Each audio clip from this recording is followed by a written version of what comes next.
Now, as you know, a woman recently came out and alleged that Jay-Z and P. Diddy had sexually assaulted her back in the year 2000 when she was just 13 years old. This blew up all over the internet, and immediately Jay-Z came out and said, I am flat out not guilty, and not only that, this is a shakedown, this is all about money, and there is zero proof to any of this. Well, since then, the woman in question has actually done an interview and even admitted that there are inconsistencies in her story. And this might be one of the quickest dismissals of something like this we've ever seen. So this was the original statement Jay-Z put out, claiming it was a blackmail attempt.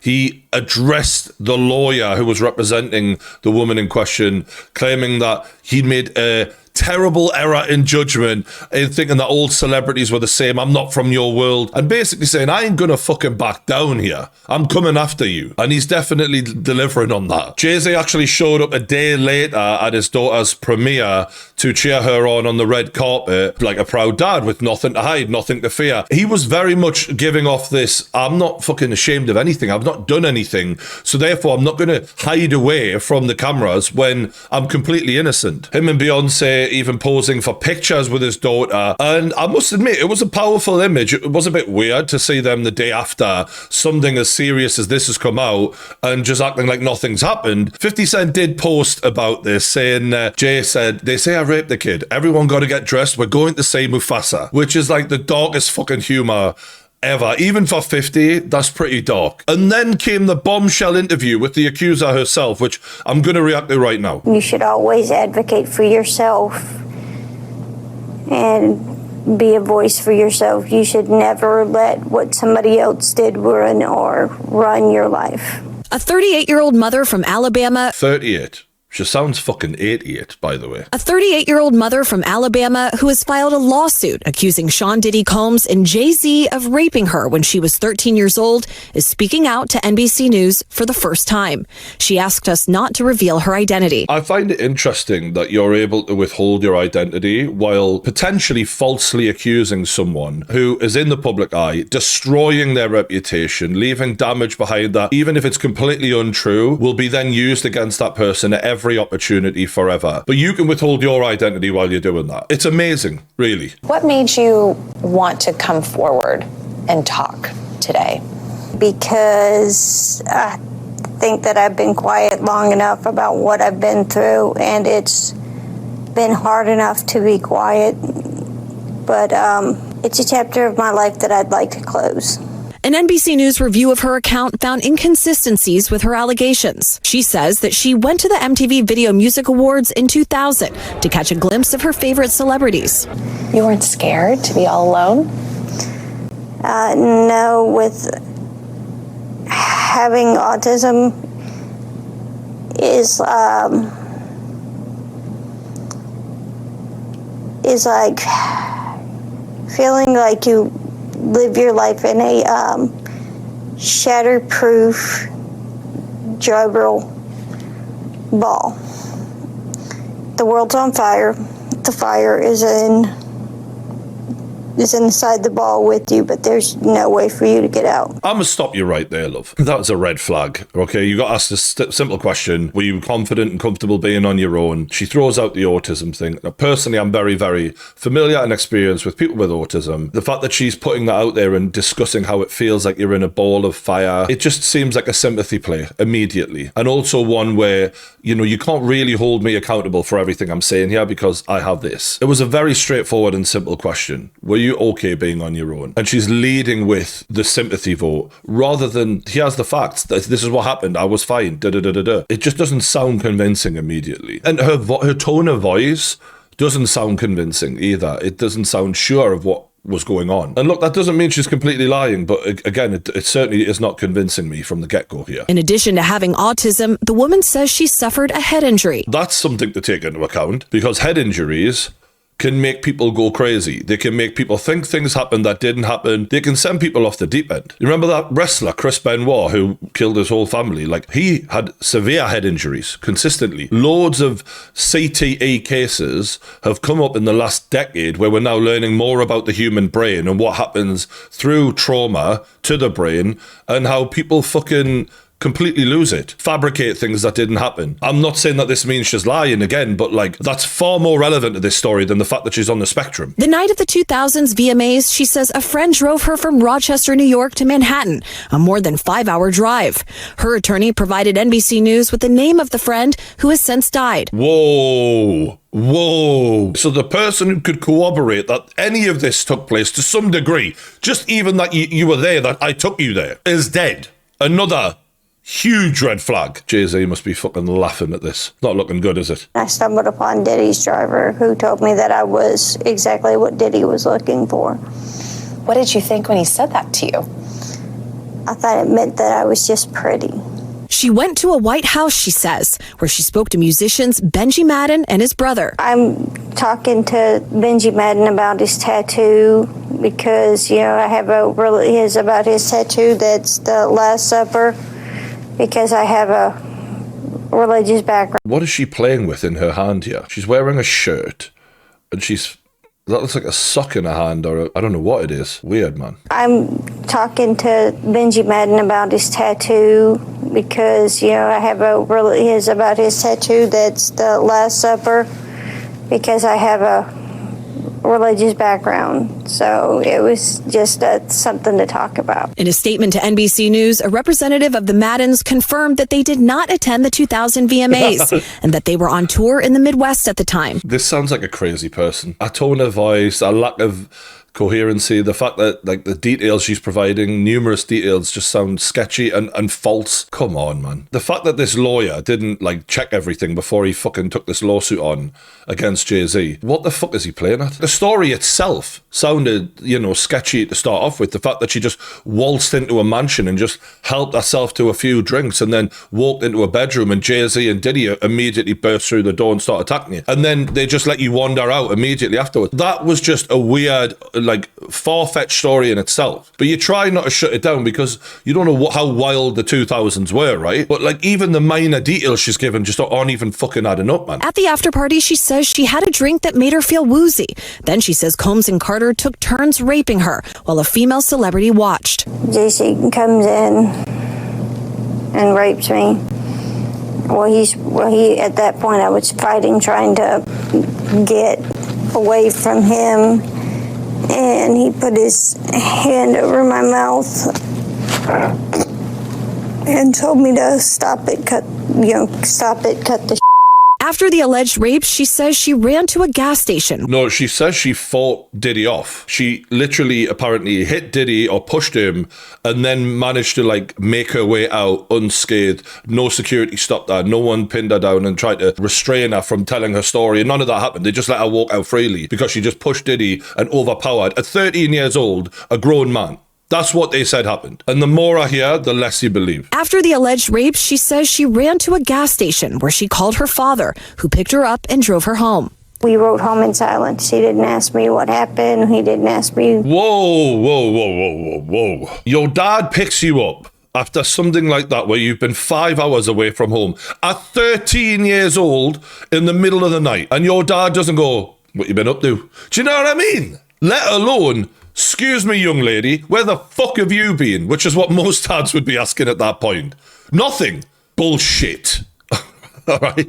We're all thinking it. Bullshit. I've really held on to that word for as long as I could. Even in the first video, it wasn't feeling likely, but fuck off. In an interview with NBC News, her father said he could not verify the claims. Quote, I felt like I would remember that, and I don't. I have a lot going on, but I mean, that's something that would definitely stick in my mind, he said. Yeah. Remember that time your 13-year-old daughter made you drive 5 hours away to pick her up from the fucking VMA Awards, in the middle of the night? So it was like 6 a.m. in the morning. Do you remember that? I think I fucking would, mate. Yeah. So yeah, the dad's saying in the nicest possible way, she's talking shit. And that's his own daughter. And he's saying, I'm not fucking lying for her. Say no more, man. Say no more. And now, a word from our sponsors. I don't know about you, but I am sick to death of spam emails, calls from numbers I don't recognize, and random letters through the post. It does me head in. And I've been wondering, like, how do these people even get our information? Well, I've done a bit of research, and it turns out the answer is data brokers. There's actually an entire market out there where these data brokers just buy your information. I'm talking your name, your age, your financial information, your email address, your actual address. It's insane. And because of all these data breaches you hear about in the news, the amount of data on offer for these people to purchase about us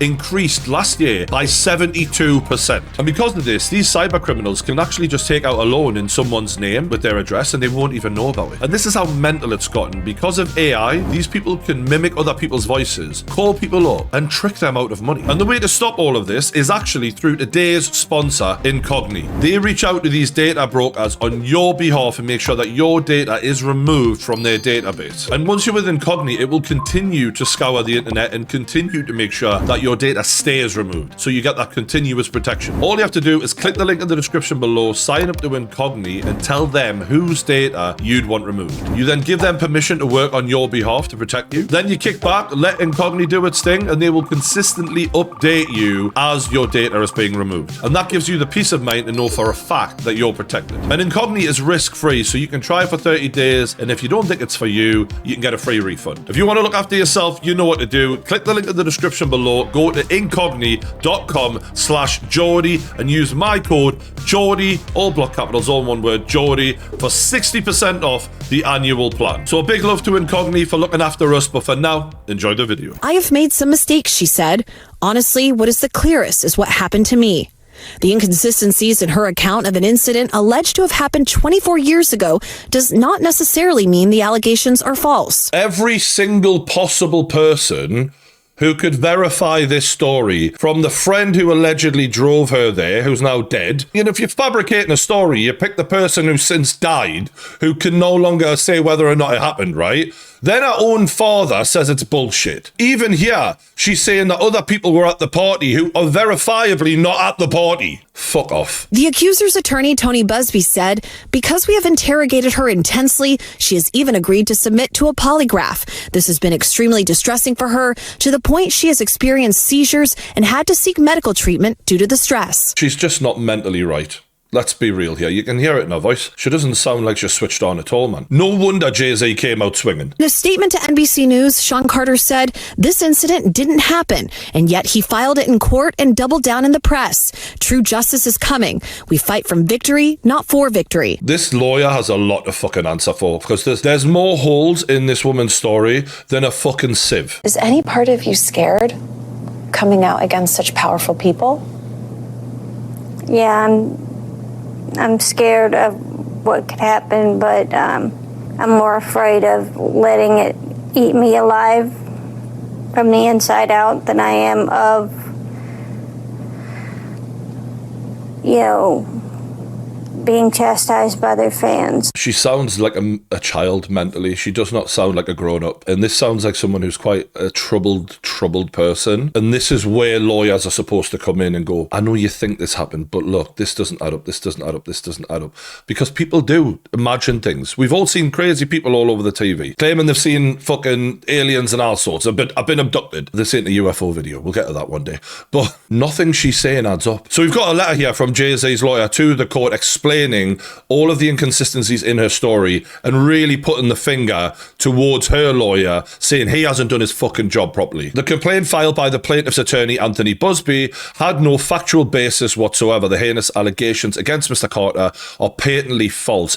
In light of those developments, it is now clear that Mr. Busby signed the complaints and other filings in this case in violation of the Federal Rule of Civil Procedure 11. Under the rule, an attorney who signs a document assumes an affirmative duty to conduct a reasonable inquiry into the facts and the law before filing. So he hasn't done his due diligence at all. In addition, attorneys who learn after filing a complaint that the factual assertions are false must immediately withdraw the claims. Given today's revelations, Mr. Busby almost certainly failed to undertake a reasonable inquiry into the facts before filing the complaint. At a minimum, he should withdraw them now, allowing these Jay-Z's claims to remain pending even a moment longer only harms Mr. Carter, his family, his business, his employees, and his legacy. It also impairs the integrity of the judicial system, thwarts the pursuit of justice, and silences the voices of true victims. I do actually think that that's a very important point here. There are real victims who have all the facts, who have full truth and sincerity in what they're saying and accusing people like P. Diddy, who I do believe is guilty of some shit. And yet now, what this does is it throws into question every single person who comes forward with a claim, because it just looks like what's going on here is we're trying to get a bit of extra cash out of people while we can, because it's a free-for-all here on P. Diddy and anyone associated with him, in fact. And what's really wild is that this lawyer, Mr. Busby, was so bullish against Jay-Z. I honestly think he thought going public would make Jay-Z shit himself, probably rather settle. And Jay-Z's thought, fuck you, mate. I'm going to go blow for blow against you and knock you the fuck out legally here. And it's not even getting to that point. They're not even in court. And it's already falling to bits around this guy. And Jay-Z called him an ambulance chaser. And he's certainly not looking anything like anything else, is he? Jay-Z's statement here. Today's investigative report proves this attorney, Busby, attorney in quote, filed a false complaint against me in the pursuit of money and fame. This incident didn't happen, and yet he filed it in court and doubled down in the press. True justice is coming. We fight from victory, not for victory. This was over before it began. This 1-800 lawyer doesn't realize it yet, but soon. That's pretty fucking gangster. I can't lie. Jay-Z's whole attitude, tone, demeanor from the minute this started has not changed once. He's been on the attack, and I will fucking clear my name, and it looks like it's happening at light speed here. I've never seen anything like this fall apart so quickly. And this makes it sound even worse, because Jay-Z's lawyers came out and claimed that the other lawyer, Busby, tried to coerce a woman into false allegations. So the firm that Jay-Z's lawyer works at apparently got a phone call from a woman who said she'd previously contacted Busby's firm seeking representation over allegations of sex trafficking and abuse. The woman said she reached out to Busby because she'd seen his solicitation for anyone who may have been a potential victim of Sean Diddy Combs. But she made it clear her allegations were not related to Diddy himself. Despite that, she claims that Busby's associate asked, at what point did you meet Diddy? She also claims that Busby's firm pressed her to file a lawsuit anonymously and also discouraged her from filing a criminal complaint. She claims she felt directed and coached by Mr. Busby's firm to say that someone held her down and put drugs in her mouth when that was not her experience. I mean, holy fucking shit. Everything Jay-Z's accused this guy of from the outset is looking worse and worse and worse. She's saying it wasn't Diddy. I wasn't pinned down and given drugs. And I want to file a criminal complaint, not a civil one, and they're just in it for the money, is what it's sounding like. That's the story that she's telling here. Apparently, she felt forced to lie when she refused to change her story. Busby's firm dropped her as a client, so basically saying, look, if we're not going to get any cash out of this, we're not going to proceed. And this is the real truth about some of the legal system, right? It ain't about, who's really done wrong, can we get a conviction, yada, yada, yada. It's about, where's the fucking money at? Now, Tony Busby has responded to some of the allegations from Jay-Z that he was trying to extort him and blackmail him. And he said, my response is pretty straightforward. No one made any threats. Jay-Z's assertions are bogus and laughable. Instead, our firm sent a standard demand letter seeking mediation on behalf of a woman who alleges Jay-Z sexually assaulted her as a minor. The letter was vetted and approved by our client, whose preference was to attempt the resolution short of filing a lawsuit. So the point is you reached out to him with these claims that Jay-Z says are not true at all, looking for a payout before taking it further, with the knowledge that, if we don't settle now, you're going to blow this up. It's going to be all over the news. Jay-Z didn't pay you off, and now it's fucking everywhere. That is exactly what Jay-Z's accusing you of doing. And legally, you can hide behind, well, we did the right thing here. It's been proven that so many of the facts of this case weren't thoroughly checked enough before you submitted them to court. So I gotta say, Jay-Z's fucking nailed them and absolutely destroyed everything here. And in fact, Jay-Z hasn't had to do anything, because the woman has nailed herself with a shockingly fucking incoherent story, which shows this should never have gone to the level it did. And that lawyer should have shut her down before it even got out the fucking door. But clearly, when money's on hand, it's like, well, it's not my reputation, it's worth a fucking go, isn't it? And this is why Jay-Z has to go after him. This is why men have to start doing this when they're falsely accused. They have to go all the way to not just defending themselves, but destroying the opposite side then, because it's the only way this shit is going to stop happening. Because what have people got to lose? You need to make an example out of people like this, and the law needs to be changed for false accusations, man. People need to be getting fucking punished for this, good and proper. And I'll show you exactly why, because this is the tweet, or one of the many tweets that went out when Jay-Z was accused. 42 million views, all right? It's 46,000 retweets. It went so viral. Now, this is the tweet that basically explained the inconsistencies in her story and that she was talking shit. 184,000 views from the same account, 292 retweets. No one gives a shit, because people love a fucking downfall. When people are majorly successful, people love to see a takedown. I don't understand why. I mean, look, it was hugely popular news, which is why I covered it, but it's equally as important that I cover this bit. But not everyone else does that, because it's not going to get as many clicks, not as many people care. And I think there's a genuine, like, part of human nature that just loves to see successful people get fucking taken down. And fair enough if they're fucking guilty. And this is why Jay-Z has every right to go to the bitter end on these people now. So I think this is pretty much over and done with now. Let me know in the comments below if you disagree, but I think Jay-Z's demeanor from the get-go has been so strong, and the evidence is collapsing in around that lawyer. He really doesn't look good. The fact that he's trying to persuade people to say things allegedly, and then also persuading people to stay away from a criminal case and move towards civil case to try and get more money. The whole thing stinks. But let me know what you think in the comments below. Don't forget, if you haven't already, hit the like button, subscribe to the True Geordie YouTube channel, and I'll see you on the next one.